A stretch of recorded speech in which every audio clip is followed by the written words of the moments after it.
Yo guys, we are back, and in today's video I will show you how you can extract data such as a mint from a gRPC payload, and then you can use that data to swap tokens really fast. As you can see in this example, I was using a gRPC connection to Snipe migrations, and once a migration event came by, I could extract that token info really quick and then swap that token. And also within this example, once that migration event came by, I could extract that data really quick from the gRPC payload and swap that token in no time. And if you know how to read this buffered raw data from a gRPC payload and how to extract this token data or pool data or any data that you want, this might give you a small edge if you want to land these transactions really quick. So that's what I will show you today, and with that said, let's get started.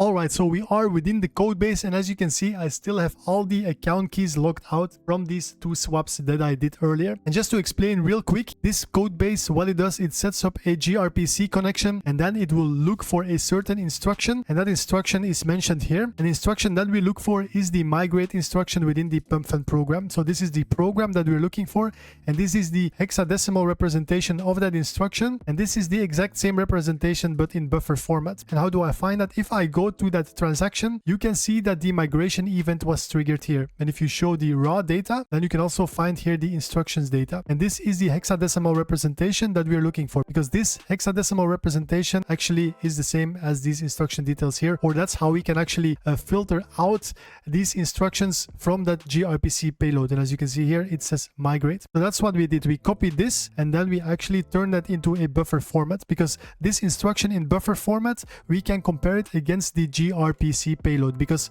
all this information within that gRPC payload, and I have examples here, I will show you that in a minute, is also in buffer format, and then we will just compare the two, and that is really easy for us to find that information. So back to the overview, as you can see, we log out here all these different account keys, and for the first swap, you can see the pump token here is within position 23, and if you look at the other swap, you can see that the pump token here was in position 13. So these account keys, they're not always within the same positions in this gRPC payload. That's why we need to make sure that we can extract them with some kind of logic. I can show you what I mean. So if you go back to that one transaction here within the migrate instruction, you will see that you have all these account keys that are part of this instruction. And here you can see that we have the mint in place 3, and we also have, for example, the pool in place 10. And if you look at another instruction, then you can see here also the migrate event was triggered, and also here the mint is in place 3 and the pool is in place 10. Now this is really valuable information for us, because we know that the mint here is in place 3 and the pool here is in place 10. So what we can do now, for example, and I have an example payload here from a gRPC, once we found that instruction, and as you can see here, this is the first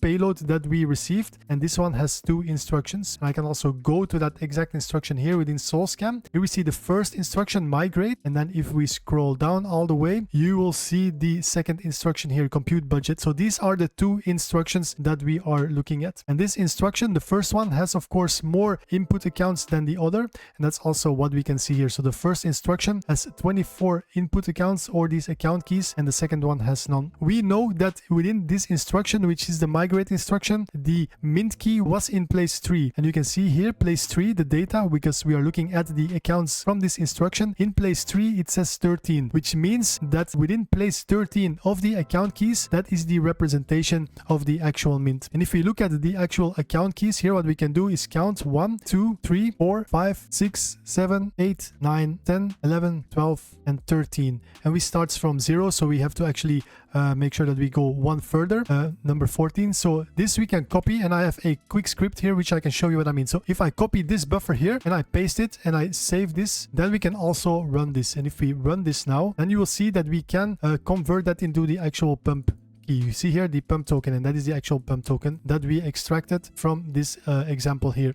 Now I have another example, and this is the second swap, and you will see here in this swap that we have more instructions. So if we look back at the transaction and then the instructions, here you can see that we have 4 instructions, or even 5. So if we look back at that same transaction here within SolScam, you will see that we have 1 instruction here. The second one is the actual migrate, and if we scroll down all the way, then you will see that we have a third instruction here, a fourth instruction, and also a fifth instruction. So these instructions are also represented within this payload here, as you can see. Now, if we copy the first instruction from the first payload really quick, so we can find out where the actual migration instruction is within this payload, as you can see here, if we would look, this is the instruction that we are looking for. And now within this data, again, we see the account keys here represented. And we know that the mint was in place 3. Again here, 1, 2, 3. This time it is not 13, but 23. So what we can do back in these account keys, here we have all these account keys, and this is place 23. Or this is entry 23 within this array of the account keys. So also here, what we can do is copy this data, go back to our buffer script, paste that buffer here. And if we then run this again, you can see that it also outputs that pump token here. And that is how we extract that data from these raw payloads without having to get the transaction itself and then get the transaction info to get it back like in a JSON format. That is how we can actually get from any kind of instruction that we want. We can look at the account keys or the accounts within that instruction, and then based on the position within this data of accounts, we can see what number that represents, and that is the index of the actual account keys array. And then based on that index, we can take the data, which is in buffer format, and within our code, of course, we will turn that into a public key, as you can see here. And then we get these token mints really nicely, as you can see, 2 different ones. So this one is the first, so we can just go back to our swaps here and we can copy this mint. And then if we look for it, this is the first one, as you can see. And if we look at the second one, if we copy that mint, this is the second one. Yeah, so this is the second one that we're looking at, the second one here. So that is how we extract these mints really quick from these payloads. And as I said, you can also look at the pools if you want to do the swap, because once I swap the token, I use the pool. Then you just have to look at the position here, which is position 10.